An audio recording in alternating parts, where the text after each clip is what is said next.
صباح الخير. مما لا شك فيه Bonjour à tous. 19 La pandémie de Covid-19 est bien sûr l'information santé de l'année 2020. 2020. Dès la découverte du SARS-CoV-2 à Wuhan, les idées de traitement ont fait florès sans pour autant faire l'objet d'une quelconque validation scientifique. منها لأي تأكيد علمي.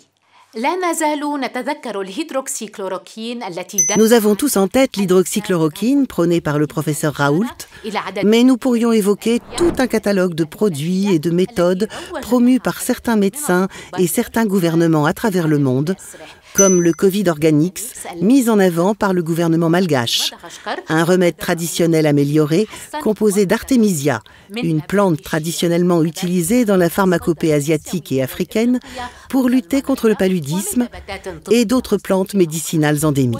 ويمكننا أيضاً الإشارة إلى دورناز ألفا الذي اقترحته تركيا والمستخدم عادة. On pourra également évoquer la Dornase alpha, employée habituellement pour traiter les maladies pulmonaires chez les personnes atteintes de mucoviscidose, proposée en Turquie. مستخدم في الصين Ou encore le Tanreching en Chine, destiné aux patients gravement atteints. مرارة الدب ومسحوق قرن الماعز ومستخلصات نباتية. La recette, bile d'ours et poudre de cornes de chèvre et d'extraits de plantes. إعلام عامة الناس Comment, lorsqu'on est journaliste, informer sur la recherche pharmaceutique en cours? من مخاطر تناول الأدوية Comment prévenir les risques d'une prise de médicaments inadaptés et éviter les faux espoirs? في الاعتبار القيود القائمة والسياق En tenant compte des contraintes, du contexte socio-économique et culturel et d'éventuelles pressions politiques. وفيما يلي الأسئلة التي Ce sont les questions que nous avons posées à nos experts. أوليفيه ماربو الذي يمتهن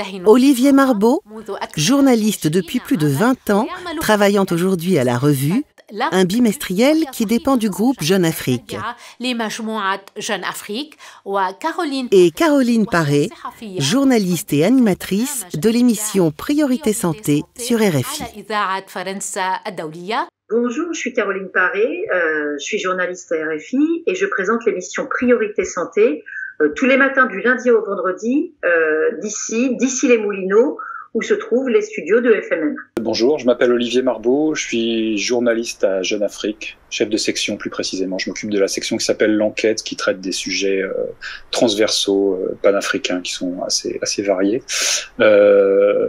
J'habite en proche banlieue sud parisienne, à Arcueil, et je travaille à Jeune Afrique, c'est-à-dire sud de Paris également, dans les beaux quartiers, dans le 16e arrondissement de Paris. Jusqu'à aujourd'hui, il n'y a aucun traitement efficace, prouvé comme tel contre le coronavirus. On a bien sûr suivi les différentes études qui étaient en cours avec différents produits, différents médicaments utilisés auparavant pour d'autres maladies qui ont été utilisés cette fois pour lutter contre notamment les complications du Covid-19. Évidemment, ce qui nous intéressait, bien qu'on soit implanté à Paris, c'était les traitements africains, et en tout cas ceux qui étaient utilisés en Afrique. Dès le début de l'émergence de la maladie, en fait, on a entendu parler de ce genre de choses, notamment en France avec le professeur Raoult qui en faisait la promotion. Et ça rencontrait un écho particulièrement fort en Afrique, puisqu'on est évidemment très habitué là-bas au traitement anti-palu. Et puis ensuite, on s'est beaucoup intéressé également à ce qui était solution entre guillemets africaine.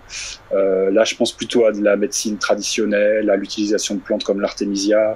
Alors, dans Priorité Santé, on parle de médecine traditionnelle pratiquement tous les jours, puisqu'on a un pont nord-sud, on donne la parole d'une façon quotidienne à des médecins du continent, aux auditeurs qui nous disent aussi qu'ils vont chez le tradipraticien. Et surtout, sur un problème lié à la médecine traditionnelle, c'est que ça conduit souvent au retard de soins pour des problèmes critiques. On est toujours partagé, mais là je crois que c'est pas spécifiquement africain. Il y a toujours cette espèce de dimension un peu irrationnelle, un peu magique, un peu folklorique. Ce qui est compliqué, c'est qu'on se retrouve avec des traitements comme ça, des gens qui vous expliquent que ça marche, et en face de ça, on a des institutions type Organisation mondiale de la santé, Africa CDC. On s'adressait à des médecins qui sont des médecins africains, qui sont actifs sur le continent, qui avaient l'expérience d'autres épidémies, de choses comme Ebola ou de choses moins graves. Ces nouveaux médicaments, ils sont souvent bien plus tard, ils y ont accès bien plus tard. Donc, on va parler de ça d'un point de vue de la recherche, mais pas vraiment d'un point de vue des applications, sauf sur des thérapeutiques très pointues, très ciblées, comme par exemple les thérapies ciblées contre le cancer, on en parle, mais là plus d'un point de vue de la recherche que d'application générale. Là, on atteint une des limites, c'est qu'encore une fois, on n'est pas médecin, on n'est pas pharmacien, on n'est pas chercheur, on n'est pas chimiste, donc on relaie le plus honnêtement et le plus objectivement possible les divers voix qui s'expriment là-dessus. Pour ce qui est de l'hydroxychloroquine, qui était vanté par le professeur Raoult et dont tout le monde parlait en Afrique, on avait aussi des gens qui nous disaient oui, mais attention, alors là je vous parle de la période avril-mai, il n'y a pas eu d'études cliniques, il n'y a pas eu d'études randomisées, etc. J'ai trouvé que c'était pas très facile de travailler avec l'OMS. Ils sont pas toujours faciles à avoir et ils sont d'une prudence absolument à leur qualité de grande organisation internationale onusienne, etc. À chaque fois, vous leur soumettez des hypothèses et puis la réponse c'est toujours oui, on n'est pas sûr, il faut vérifier, on saura dans 2 ans. Travailler avec les principaux concernés, avec les populations africaines. Nous, de toute façon, les Africains, on peut pas attraper le Covid parce qu'on a trop de mélanine. Ou alors, moi, de toute façon, j'ai déjà eu Ebola, donc je peux pas avoir. Mais encore une fois, c'est des phénomènes universels. Enfin, les gens sont convaincus de choses qui sont parfois absolument délirantes et vous pouvez pas les en faire démordre.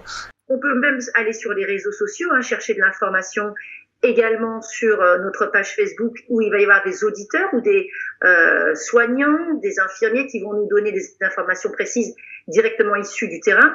Mais en tout cas, bien sûr, on se documente, on lit énormément avant l'émission. Et personnellement, je lis environ 3 livres par semaine, 3 livres médicaux. Voilà, ça fait beaucoup de lecture.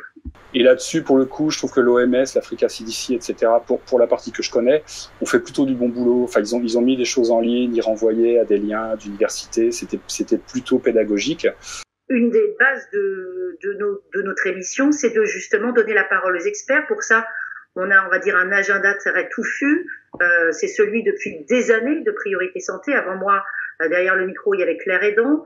Avant elle, il y avait Colette Berthoud. Et tout ça, ça a permis d'avoir un maillage, un réseau de médecins en Afrique, un réseau de médecins spécialisés dans les épidémies, les maladies tropicales. Autant dire que au moment où le virus est arrivé de Chine, on avait déjà toute une série de spécialistes, on va dire, dans nos fichiers. J'ai fait appel à des experts pour traiter le sujet Covid, bien sûr. Souvent des médecins africains, mais pas uniquement. Enfin, très majoritairement des médecins africains, mais pas uniquement. Je dis pas uniquement parce qu'on a interviewé le professeur Raoult, des gens de l'OMS, parce que c'est les gens qui ont la vision la plus large, des gens du CDC Africa, qui est un petit l'équivalent de l'OMS pour l'Union africaine.